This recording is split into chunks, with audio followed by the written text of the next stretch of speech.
करो जरा कुछ काम ऐसा, करो जरा कुछ काम ऐसा, ना लगे इल्जाम चोरी का। करो जरा कुछ काम ऐसा, ना लगे इल्जाम चोरी का। दुनिया तुझको ना माफ करेगी, जो करोगे कुल बोरी का। प्रेमी सज्जनों, हमने धर्म के 10 लक्षणों के बारे में से 3 लक्षणों के बारे में चर्चा कर चुका हूँ, धैर्य, क्षमा और दया। और आज धर्म के चौथे लक्षण यानी अस्तेय के बारे में चर्चा करेंगे। अस्तेय का मतलब होता है चोरी न करना। चोरी न करना के अंतर्गत क्या आ सकता है?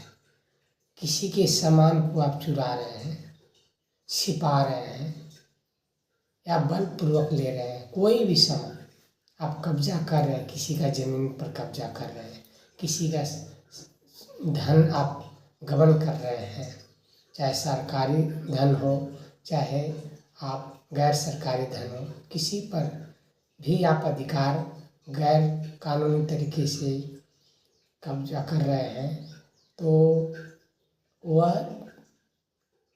गलत है, धर्म के विरुद्ध है, जो अस्तेय को पालन नहीं करता है। चोरी का ही वह एक अंग है। तो प्रेमी सज्जनों, हम एक कहानी के माध्यम से बताना चाहता हूँ कि इस कहानी में यदि हम चोरी नहीं करते हैं तो हमें धर्म से क्या लाभ हो सकता है, हम धर्म के मार्ग पर चलने में क्या कामयाब हो सकते हैं। क्या हम यदि भक्ति कर रहे हैं, भक्ति के नियमों का पालन कर रहे हैं, तो क्या ईश्वर चाहे भगवान चाहे परमात्मा, जिसे हम अपना इष्ट समझते हैं, क्या हमारे में प्रसन्न हो सकते हैं? क्या हमारे कर्मों को वे भी साकार करेंगे, स्वीकार करेंगे? क्या वे भी हमारे कर्मों से प्रसन्न होंगे? हम इस कहानी के माध्यम से आप लोगों को समझाना चाहेंगे, जानना चाहेंगे। प्रेमी सज्जनों, एक गरीब ब्राह्मण रहता था जो बहुत ही गरीब था, और उसका परिवार इतनी गरीब था कि वह भरण पोषण करने के लिए हर दिन उसको मजदूरी का सहारा लेना पड़ता था, और भगवान का भक्त भी था। एक दिन वो मंदिर में जाता है, कहता है मंदिर में जाता है और कहता है कि हे प्रभु, कुछ ऐसा कीजिए कि हमारी गरीबी दूर हो जाए। हम बस हमारी गरीबी दूर हो जाए, हमें धन मिल जाए तो हमारी गरीबी दूर हो सकती है। आज के समय में तो धन ही सब कुछ हो गया है, धन ही सब कुछ रह गया है। जब उसने मंदिर में जा कर के प्रार्थना करता है तो, और प्रार्थना करने के बाद में आकर के वो घर लौट आता है, सोता है रात्रि के काल में। उसको इस सपने दिखाई देता है।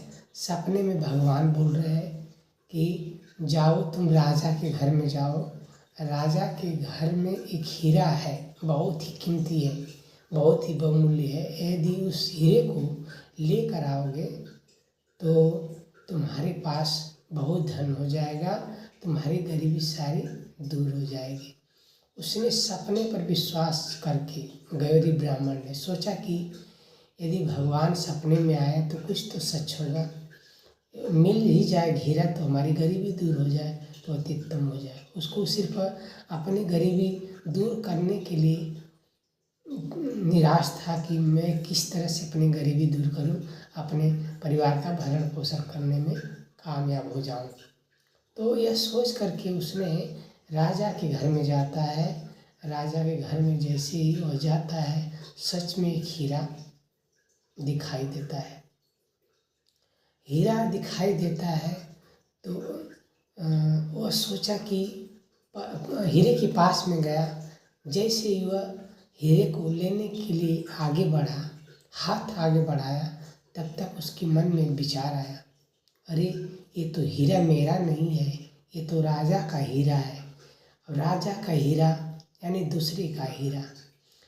राजा हो चाहे कोई भी हो, जो मेरा है वो मेरा है, जो मेरा नहीं है वो दूसरे का ही है। यदि किसी दूसरे का है तो मैं इसे यदि लूँगा तो वो चोरी कहलाएगा, ये चोरी कहलाएगा।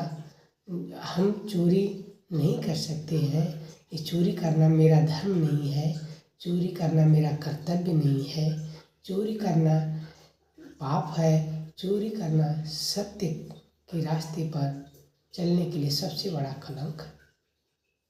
इसलिए उसी समय उस गरीब ब्राह्मण ने हीरा लेने का विचार मन से त्याग दिया और आता है, घर पर सो जाता है। जब सो जाता है फिर उसके सपने में वही भगवान आते हैं, सब दिखाई देते हैं।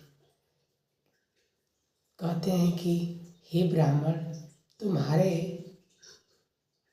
अस्तेय से जिसने चोरी तुमने नहीं किया है, तुमको मालूम था कि हीरा बहुमूल्य है और तुमने जा करके हीरे को हाथ तक नहीं लगाया, चोरी नहीं किया, लेकर नहीं आया, अपना गरीब दूर करने के लिए दूसरे के धन का हरण नहीं किया, गबन नहीं किया, कब्जा नहीं किया, जब्त नहीं किया, तो तुम वास्तव में धर्म की मार्ग पर हो, धर्म पथी हो। और अब हम तुमको ऐसा धन दूंगा जिससे तुम्हारी गरीबी हमेशा के लिए दूर हो जाएगी, तुमको किसी प्रकार की कमी नहीं होगी। तो इस तरह से भगवान का करके अंतर्ध्यान हो जाते हैं। ब्राह्मण अब सोचता है कि हमारी गरीबी दूर करने के लिए जब भगवान ने अब वचन दिया है तो जरूर वही दूर करेंगे। सारा कुछ उसने भगवान पर छोड़ दिया, ईश्वर पर छोड़ दिया, परमात्मा पर छोड़ दिया। परमात्मा पर सब कुछ छोड़ने के बाद में वह जीवन साधारण ढंग से जीवन यापन करने लगा। लेकिन यह चोरी करने चाहे अपने मन में आगे बड़े बनने की भावना उसने त्याग दिया और सारा कुछ जब भगवान पर छोड़ दिया तो कुछ ही दिनों में उसकी मेहनत का इतना फल मिला कि उसके घर धन की कमी ही नहीं रही। जितना ही मेहनत करता था उसका धन दुगना बढ़ता था।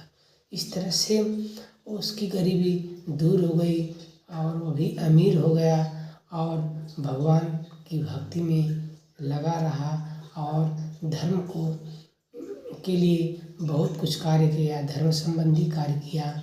और जो लोग भी उसके साथ आते थे, उसके पास आते थे, उसको हमेशा धर्म की शिक्षा देता था और यही शिक्षा धर्म की देता था कि कभी भी चोरी नहीं करना, हालात कैसा भी हो, मजबूरियाँ कैसी भी हो, स्थितियाँ कैसी भी हो, किसी दूसरे का धन गबन नहीं करना, किसी मंदिर में सोना हीरा जवाहरात यदि पड़ा भी हो तो वह लालच करके उसको लेने की भावना अपने मन में मत रखना। कोई किसी के घर में कुछ भी चीज़ देखो तो उसे लेने का मन त्याग दो। तुम अपने अंदर से मन की कामना समाप्त करो, चोरी करने की भावना समाप्त करो, किसी के जमीन जायदाद लेने की भावना समाप्त करो। तुम अवश्य आगे बढ़ जाओगे, अवश्य तुम्हारे पास भी धन होगा या तुम्हारे पास जितना भी धन होगा तो तुम संतुष्ट रहोगे, उतना में तुम्हारा हर एक कार्य संपन्न हो जाएगा। प्रेमी सज्जनों, ऐसा नहीं है कि हमारे पास चाहे आपके पास ज़्यादा धन है तो आपकी सारी ज़रूरतें पूरी हो सकती है। यदि आपका मन संतुष्ट है, आपके पास जितना भी है, आपकी ज़रूरतें अवश्य पूर्ण हो सकती हैं। यदि आपका मन संतुष्ट नहीं है तो आप अमीर से अमीर शहजादा बन जाइए, राजकुमार बन जाइए, बादशाह बन जाइए, देश का प्रधानमंत्री ही बन जाइए, देश का राष्ट्रपति बन जाइए, आप कितने ही ऊंचे पद पर बन जाए, चाहे सरकारी पद पे, चाहे व्यवसाय करके आप कितना भी धन अर्जित कर लें, लेकिन आपका मन हमेशा बेचैन रहेगा, आपको नींद नहीं आएगी। आप समझ लीजिए कि आप जो कुछ भी करेंगे आपको सब कुछ कम ही प्रतीत होगा। इसलिए प्रेमी सज्जनों, जो कुछ भी अपने पास में है आत्म संतुष्टि रखना है, मन संतुष्ट करके जीवन यापन करना है।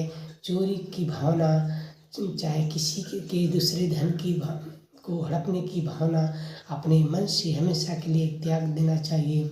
गरीबी अपने आप दूर हो जाएगी यदि हम अपने अंदर मन में लोभ की भावना, लालच की भावना, दूसरे को सता करके कुछ पाने की भावना रखे रहेंगे, तो हमारे पास यदि बहुत कुछ हो भी जाएगा तो भी हम हमेशा दुखी रहेंगे, हमेशा खुद को दूसरों के सामने अमीर भले ही दिखाई देंगे, लेकिन वास्तव में हम एक गरीब से भी निम्न दर्जे के कहलाएंगे। प्रेमी सज्जनों, ये वीडियो सुंदर लगे सब्सक्राइब, लाइक, कमेंट जरूर करो। प्रेम प्रणाम।